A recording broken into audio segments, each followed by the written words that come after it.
अध्याय 11वां विश्वरूप दर्शन योग का सजीव और भावपूर्ण वर्णन। श्रीमद्भगवद गीता का अध्याय 11वां, जिसे विश्वरूप दर्शन योग कहते हैं, एक ऐसा गूढ़ और रोमांचकारी अध्याय है जो श्री कृष्ण के विराट स्वरूप की दिव्यता, अपार शक्ति और असीम विस्तार को प्रकट करता है।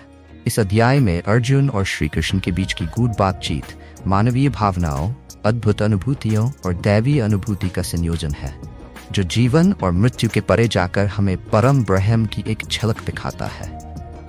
इसे समझने के लिए गीता के शब्दों में नहीं, बल्कि हृदय की गहराई से महसूस करने की जरूरत है। अर्जुन की उत्कंठा और जिज्ञासा का उफान। युद्ध के मैदान में अर्जुन के हृदय में एक द्वंद्व चल रहा है। जीवन और मृत्यु के बीच खड़े होकर वे श्री कृष्ण से यह जानने की जिज्ञासा रखते हैं कि आखिर यह सारा सृष्टि संसार कैसे उनके अधीन है। अर्जुन की आंखों में सवालों का सैलाब है। वह जानना चाहते हैं कि उनके सखा श्री कृष्ण मात्र एक मित्र या रथसारथी ही नहीं, बल्कि सृष्टि के मूलाधार है। अर्जुन कहते हैं, हे प्रभु, मैंने आपके उपदेश सुने, परंतु अब मेरे मन में एक तीव्र इच्छा है कि मैं आपके विराट स्वरूप का साक्षात दर्शन कर सकूं। क्या आप मुझे अपने दिव्य स्वरूप का दर्शन करा सकते हैं? अर्जुन की यह विनम्र और सजीव प्रार्थना एक शिष्य का अपने गुरु के प्रति आस्था का प्रमाण है। उनके शब्दों में केवल जिज्ञासा नहीं, बल्कि श्रद्धा और विश्वास का झलक है, जो उनके अनुरोध को ईश्वर तक पहुंचा देती है। श्री कृष्ण का दिव्य अनुग्रह और दिव्य दृष्टि का वरदान। श्री कृष्ण, जो अर्जुन के सखा और गुरु दोनों है, उनकी इस सच्ची विनती को सुनते हैं और उन्हें दिव्य दृष्टि देने का निर्णय लेते हैं। श्री कृष्ण अपने प्रिय भक्त अर्जुन से कहते हैं, हे अर्जुन, तुम मेरे इस विराट रूप को अपनी साधारण आंखों से नहीं देख सकते। मैं तुम्हें दिव्य दृष्टि प्रदान करूंगा, जिससे तुम मेरी इस अपार महिमा को समझ सको। श्री कृष्ण का यह अनुग्रह एक ऐसा अद्भुत अनुभव है, जैसे स्वयं भगवान अपने भक्त पर अपनी कृपा की वर्षा कर रहे हों। जब अर्जुन दिव्य दृष्टि प्राप्त करते हैं, तो उनके सामने एक विशाल और रहस्यमय दृश्य प्रकट होने लगता है, जैसे सृष्टि के सभी रहस्य उनके सामने खुल रहे हों। ये क्षण भक्त और भगवान के बीच का एक पवित्र संवाद है, जहां शब्दों की आवश्यकता नहीं होती, केवल अनुभूति ही पर्याप्त होती है। विराट स्वरूप का वर्णन। देवत्व का महासागर। जैसे ही अर्जुन दिव्य दृष्टि से श्री कृष्ण के विराट स्वरूप को देखना प्रारंभ करते हैं, उनकी आंखें विस्मय से चौड़ी हो जाती हैं। श्री कृष्ण का स्वरूप ऐसा है कि जिसमें अनगिनत मुख, अनगिनत नेत्र, अनगिनत भुजाएं और अनगिनत अद्वितीय आकृतियां समाहित हैं।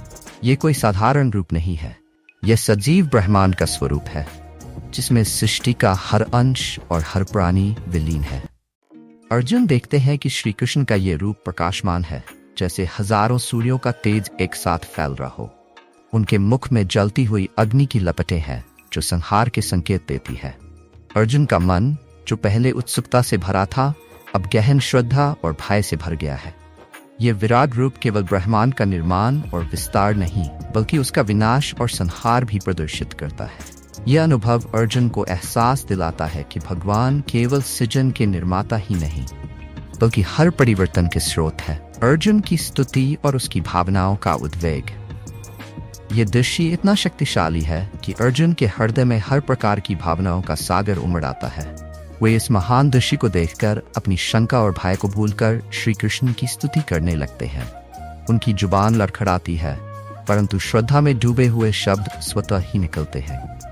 अर्जुन कहते हैं, हे अनंत, हे परमेश्वर, आपके इस विराट स्वरूप के आगे मैं नतमस्तक हूँ। आप सृष्टि के आदि और अंत हैं। इस अद्भुत रूप के सामने मैं स्वयं को अत्यंत तुच्छ महसूस कर रहा हूँ। यह अनुभव इतना गहरा और जीवंत है कि अर्जुन को यह एहसास होता है कि वे अपने जीवन की सबसे बड़ी सच्चाई के सामने खड़े हैं। वे भगवान की महिमा को केवल सुन ही नहीं रहे, बल्कि उसे देख रहे हैं। उनके शब्द भगवान के प्रति अगाध श्रद्धा, प्रेम और निष्ठा का प्रतीक है। अर्जुन की आंखों में भगवान की इस महिमा को देखकर आंसू छलकने लगते हैं। 5. अर्जुन का भय और उनकी विनती। श्री कृष्ण के विराट रूप का दर्शन करते करते अर्जुन का मन भय और श्रद्धा से भर जाता है। वे देखते हैं कि कैसे युद्धभूमि के योद्धा, कौरव और पांडव सभी श्री कृष्ण के मुख में समा रहे हैं, जैसे कि समय उन्हें धीरे धीरे निगल रहा हो। यह दृश्य इतना भयानक है कि अर्जुन की आत्मा कांप उठती है। वह इस विराट रूप के संहारक स्वरूप को देखकर कहते हैं, हे परमेश्वर, आपका ये रूप देखकर मेरा शरीर कंपायमान हो रहा है, मेरे मन में भय समा गया है। कृपा कर आप अपने इस अद्भुत रूप से वापस अपने सौम्य रूप में आ जाएं। अर्जुन का ये भय ये दर्शाता है कि भगवान के वास्तविक स्वरूप का दर्शन केवल आनंददायी नहीं बल्कि आत्मा को हिला देने वाला अनुभव भी है। ये एक ऐसा अनुभव है जो अर्जुन को अपने ही अस्तित्व का एहसास दिलाता है और ये दिखाता है कि मनुष्य की शक्ति भगवान के विराट स्वरूप के सामने कितनी क्षीण है। 6. श्री कृष्ण का संदेश और अर्जुन के कर्तव्य की याद। भगवान अर्जुन को ये समझाते हैं कि उनकी इस सृष्टि में सभी घटनाएं उनके हाथ में हैं। वे अर्जुन से कहते हैं, हे अर्जुन, मैं ही इस युद्ध का संहारक हूँ और ये सभी योद्धा मेरे काल रूप में मेरे द्वारा संहारित हो रहे हैं। तुम मात्र निमित्त मात्र हो, अपना कर्तव्य निभाओ और अपने धर्म से पीछे मत हटो। श्री कृष्ण का यह उपदेश केवल अर्जुन के लिए नहीं बल्कि हर व्यक्ति के लिए है जो अपने जीवन में संदेह, भय और मोह का सामना करता है। भगवान अर्जुन को याद दिलाते हैं कि हर मनुष्य का जीवन एक उद्देश्य और कर्तव्य से बंधा हुआ है। उनके उपदेश में यह संदेश निहित है कि हमें अपने जीवन के उद्देश्यों और कर्तव्यों को निभाना चाहिए, चाहे परिस्थितियां कैसी भी हों। सच्चा भक्त कौन है? अर्जुन के समर्पण को देखकर श्री कृष्ण उन्हें यह बताते हैं कि सच्चा भक्त वही है जो निस्वार्थ भाव से उनकी आराधना करता है।